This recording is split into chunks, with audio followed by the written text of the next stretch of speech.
ಇಂಥವರಿಂದಲೇ ಸಾವು ಬರಬೇಕೆಂದು ಕೇಳಿದರೆ ಅದನ್ನಾದ್ರೂ ಕೊಡುವೆ ತಾನೆ? ಖಂಡಿತ ಕೊಡುತ್ತೇನೆ. ಹಾಗಾದ್ರೆ ಹರಿಹರರ ಸಮಾಗಮದಿಂದ ಬಾಲಕನೊಬ್ಬ ಜನಿಸಿ ಆ ಬಾಲಕರಿಂದಲೇ ನನ್ನ ಸಂಹಾರವಾಗಬೇಕು.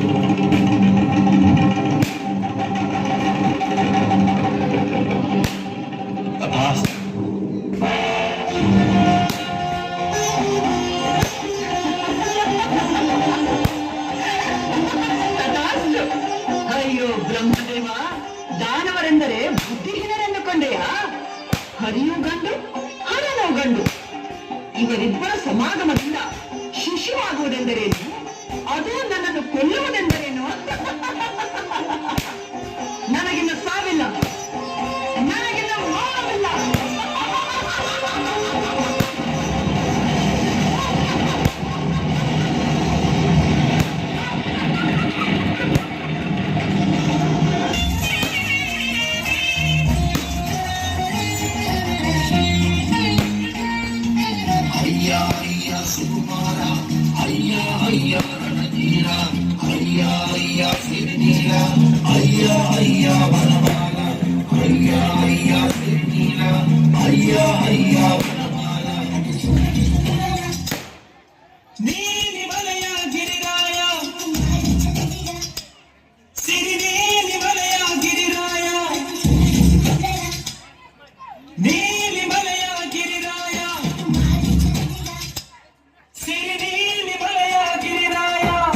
ಮಹಿಮಾ ಮಣಿಕಂಠ ನಿಜ ಗುಣ ಬಂದಿತ ಬಲಸಾಂದ್ರ ಸುಂದರ ಕಾಯ ವರಬಾಲ ಪುಣ್ಯ ಸ್ವರೂಪ ರವಿಚಂದ್ರ.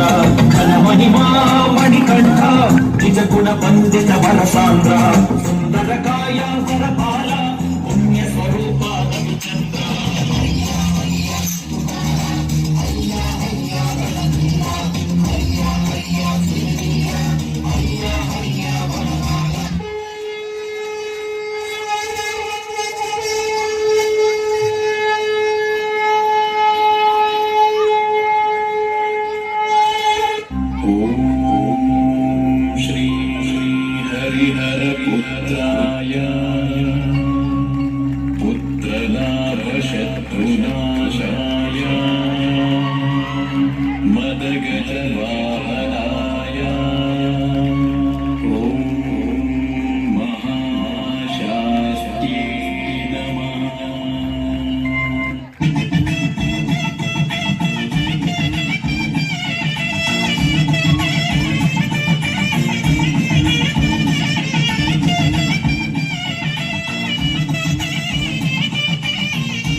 लोकवीरं महापूज्यं सर्वरक्षाकरं विभुं पार्वती हृदयानन्दं शास्तारं प्रणमाम्यहं.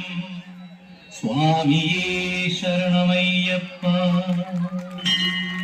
विप्रपूज्यं विश्ववन्द्यं विष्णुशम्भो प्रियं सुतं क्षिप्रप्रसादनिरतं शास्तारं प्रणमाम्यहं. स्वामिये शरणमय्यप्पा.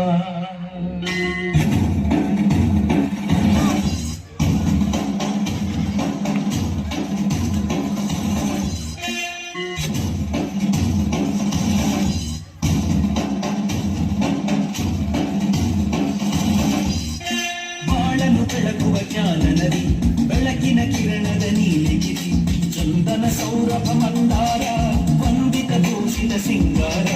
ಬಾಳನು ಬೆಳಗುವ ಜ್ಞಾನ ನದಿ ಬೆಳಕಿನ ಕಿರಣದ ನೀಲಿಗಿರಿ ಚಂದನ ಸೌರಭ ಮಂದಾರ ವಂದಿತ ತೋಷಿತ ಸಿಂಗಾರ.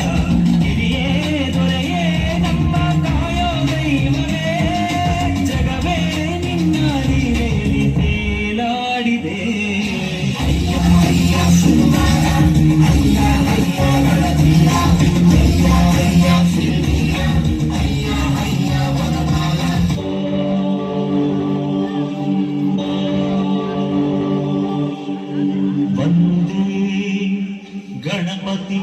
यशोदरं देवं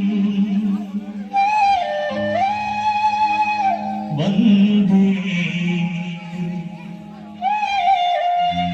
हरिहरसुतं निजभक्तवरदं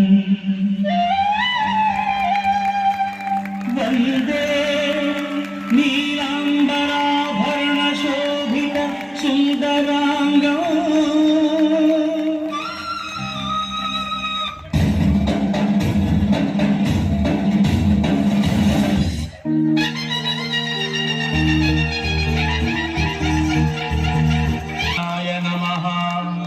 ओम वासुदेवाय नमः। ओम चंद्रचूडाय नमः। ओम पद्मनाभाय नमः। ओम परमेश्वराय नमः।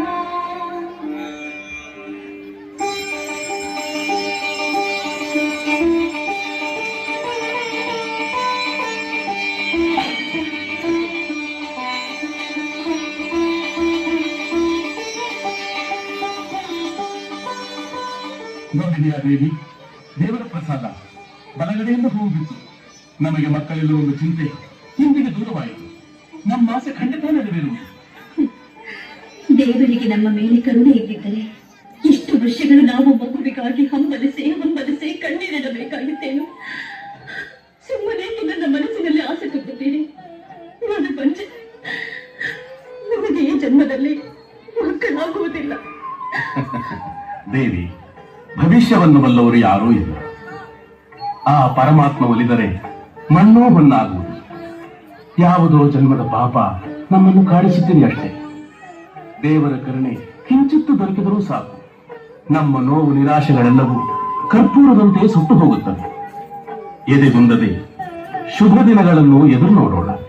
ತೆಗೆದು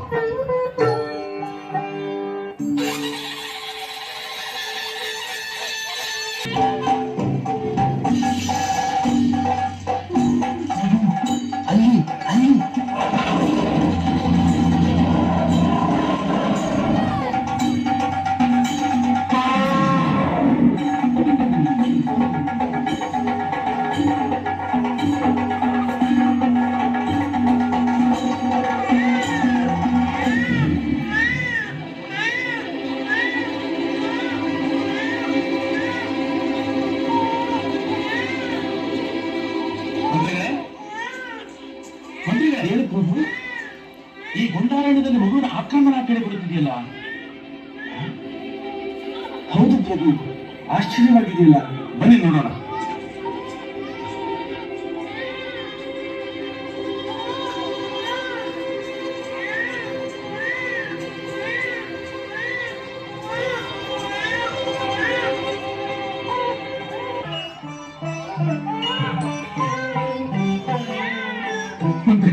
ಈ ಅರಣ್ಯದಲ್ಲಿ ಮಗು ಬೇಡ ಪ್ರಭು, ಮುಟ್ಟಬೇಡಿ. ಯಾವ ಕಾಳ ಹೆಣ್ಣಿನ ಶಿಶುವೋ ಏನೋ, ಅದನ್ನೇಕೆ ಮುಟ್ಟುತ್ತೀರಿ? ಅಯ್ಯೋ, ಈ ಮಗುವಿನ ಮುಖ ನೋಡುತ್ತಿದ್ದರೆ ನನಗೆ ವಾತ್ಸಲ್ಯ ಉಕ್ಕಿ ಬರುತ್ತಿದೆ. ಮುಟ್ಟಬೇಡಿ ಪ್ರಭು. ಸದಾ ಮಕ್ಕಳಿಲ್ಲದ ನೋವಿನಿಂದ ಕೊರಗುತ್ತಿರುವ ತಮಗೆ ಇಲ್ಲಿ ಮಗುವನ್ನು ಕಂಡ ತಕ್ಷಣ ಹಾಗೆನಿಸುತ್ತಿದೆ ಅಷ್ಟೇ. ಮಂತ್ರಿಗಳೇ, ಬೆಳದಿಂಗಳು ತುಂಬಿರುವ ಈ ಕಣ್ಣುಗಳನ್ನು ನೋಡಿ, ಹವಳದ ಹೂವಿನಂತೆ ನಗುತ್ತಿರುವ ಈ ತುಟಿಗಳನ್ನು ನೋಡಿ. ಸಾಧಾರಣ ಶಿಶುವಾಗಿದ್ದರೆ ಈ ಮಗು ಶಿವಲಿಂಗದ ಬಳಿ ಇರುತ್ತಿದ್ದೆ. ಅಯ್ಯೋ, ನಾನು ನಿಮಗೆ ಹೇಗೆ ಹೇಳಲಿ? ಯಾರೋ ತಂದು ಈ ಲಿಂಗದ ಬಳಿ ಮಲಗಿಸಿದ್ದಾರೆ. ಇದು ಒಂದು ಪವಾಡವೇ? ಯಾರಿದ್ದೀರಿ? ಯಾರದೇ ಮಗು? ಮಹಾರಾಜ, ಈ ಮಗುವಿಗಾಗಿ ಏಕೆ ಇಷ್ಟು ಚಿಂತಿಸುತ್ತಿರುವೆ? ಮಹಾರಾಜ, ನಿನ್ನ ಪೂಜೆಗೆ ಮೆಚ್ಚಿ ದೇವರು ಕರುಣಿಸಿರುವ ದಿವ್ಯ ಫಲವೇ ಈ ಮಗು. ಇದನ್ನು ಅರಮನೆಗೆ ತೆಗೆದುಕೊಂಡು ಹೋಗು. ಕತ್ತಲಾಗಿರುವ ನಿನ್ನ ಅರಮನೆಯು ಮನಸ್ಸು ಬೆಳಕಾಗುವುದು, ನಿನಗೆ ಶುಭವಾಗುವುದು. ಇವನಿಗೆ 12 ವರ್ಷಗಳಾದ ನಂತರ ಜಗತ್ತಿಗೆ ಇವನ ಮಹಿಮೆ ತಿಳಿಯುವುದು. ಸ್ವಾಮಿ, ಮಹಾತ್ಮರೇ, ಸ್ವಾಮಿ, ಮಂತ್ರಿಗಳೇ, ನೋಡಿದಿರಾ? ದೇವರು ನಮಗಾಗಿ ಕರುಣಿಸಿರುವ ವರವಂತೆ ಈ ಮಗು. ಮಹಾಪ್ರಸಾದ.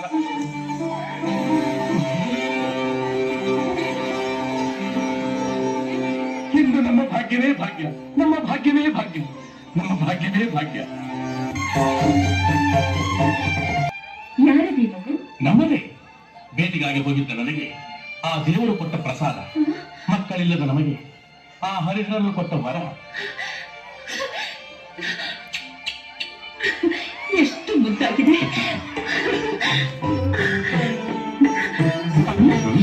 ಇದು ನಮ್ಮ ಮಗು ತಾನೇ?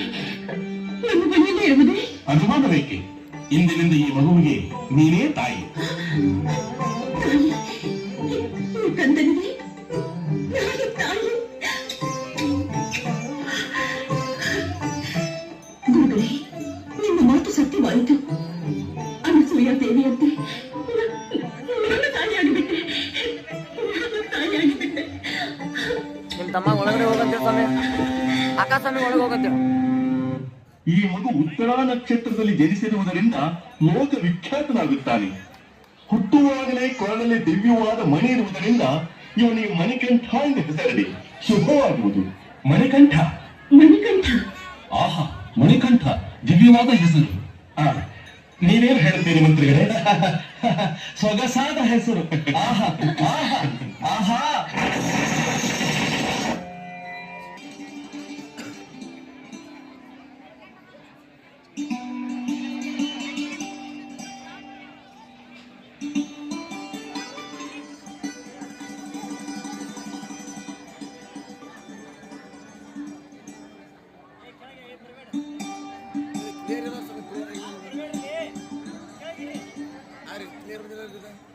ಫೋನಿಂದ ಮಿಸ್ಟೇಕ್ ಸ್ವಾಮಿ, ನಾನು ಹೆಂಗೆ ಕ್ಲಿಯರ್ ಕಿತ್ತೋಗೋದು?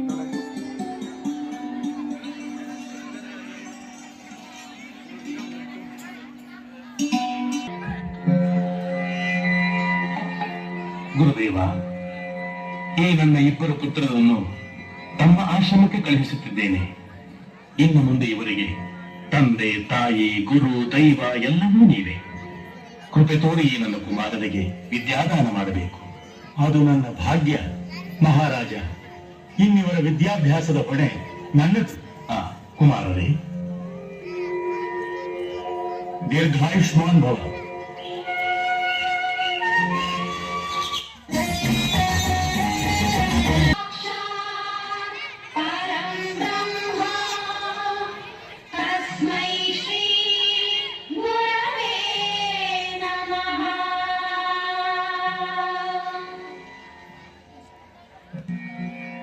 ಆಯುಷ್ಮಾನ್ ಭವ. ಈಗ ನಿಮ್ಮ ಬುದ್ಧಿ ಪರೀಕ್ಷೆಗಾಗಿ ಕೆಲವು ಪ್ರಶ್ನೆಗಳನ್ನು ಕೇಳುತ್ತೇನೆ. ಒಬ್ಬೊಬ್ಬರಾಗಿ ಉತ್ತರಿಸಬೇಕು. ದುಃಖ ಕೊಡುವುದು ಯಾವುದು? ಸುಖ ಕೊಡುವುದು ಯಾವುದು?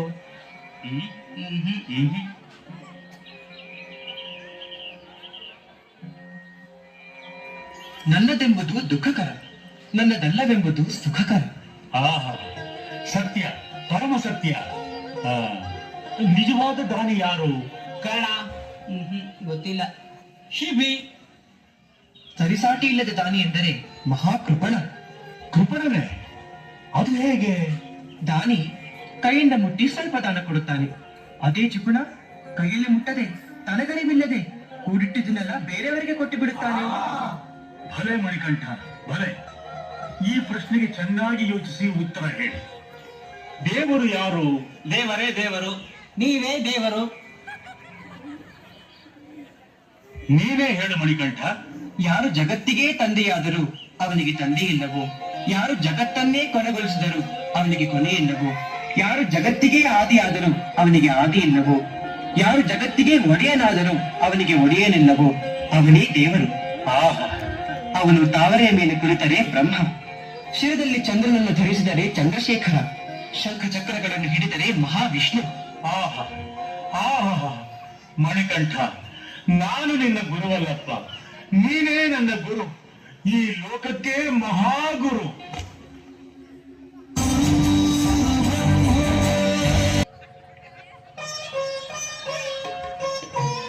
ಗುರುಗಳಿಗೆ ನಮೋ ನಮಃ. ದೀರ್ಘಾಯುಷ್ಮಾನ್ ಭವ. ಗುರುಗಳೇ, ಕಲಿಸಿದ ವಿದ್ಯೆಗೆ ಬೆಲೆ ಕಟ್ಟುವುದು, ಆಕಾಶದ ಉದ್ದ ಅಗಲಗಳನ್ನು ಅಳೆಯುವುದು ಎರಡೂ ಒಂದೇ.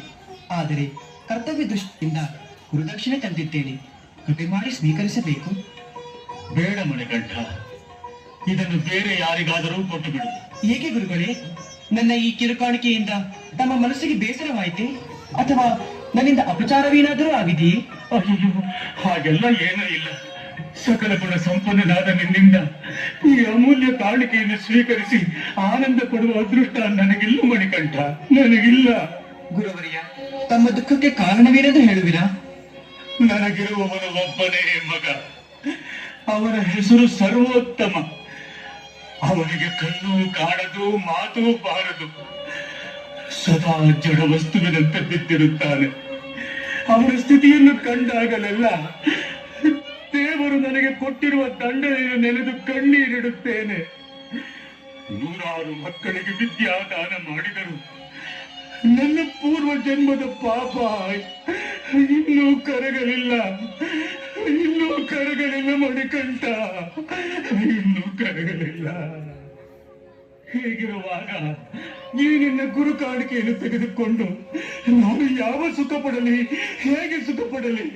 ನೀನೇ ಹೇಳು ಮಣಿಕಂಠ, ನೀನೇ ಹೇಳು. ದುಃಖಿಸಬೇಡಿ ಗುರುಗಳೇ, ಧೈರ್ಯವಾಗಿರಿ.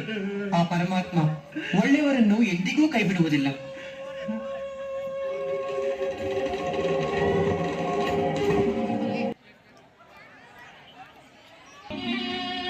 ಸರ್ವೋತ್ತಮ, ಸರ್ವೋತ್ತಮ,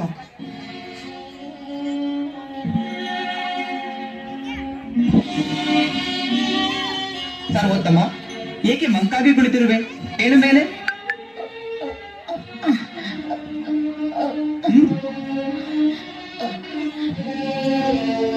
ನಾನು ನಿನ್ನ ಗೆಳೆಯ, ನಿನ್ನೊಡನೆ ಮಾತನಾಡಲು ಬಂದಿದ್ದೇನೆ.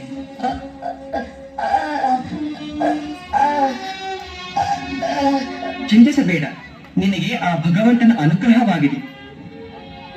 ಈಗ ಹೇಳು ಓಂ.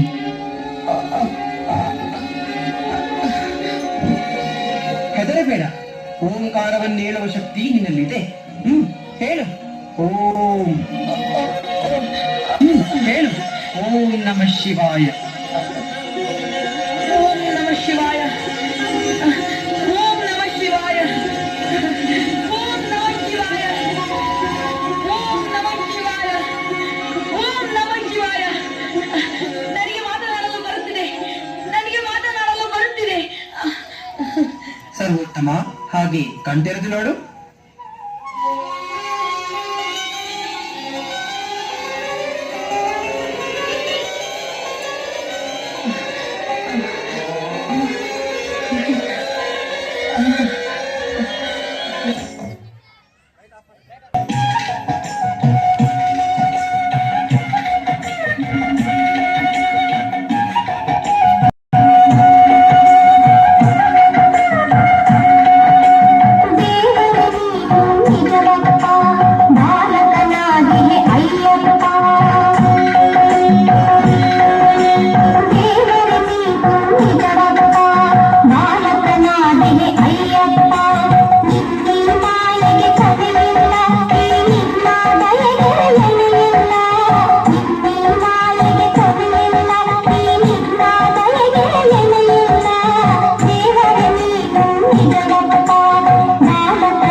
ಮಹಾರಾಣಿಯವರಿಗೆ ಪ್ರಣಾಮಗಳು. ಕುಳಿತುಕೊಳ್ಳಿ. ಏನು ವಿಷಯ? ತಮ್ಮ ಸೇವಕಿಯರು ಸ್ವಲ್ಪ ಸಮಯ ಹೊರಗಿದ್ದರೆ ಒಳ್ಳೆಯದು. ಅಗತ್ಯವಾಗಿ.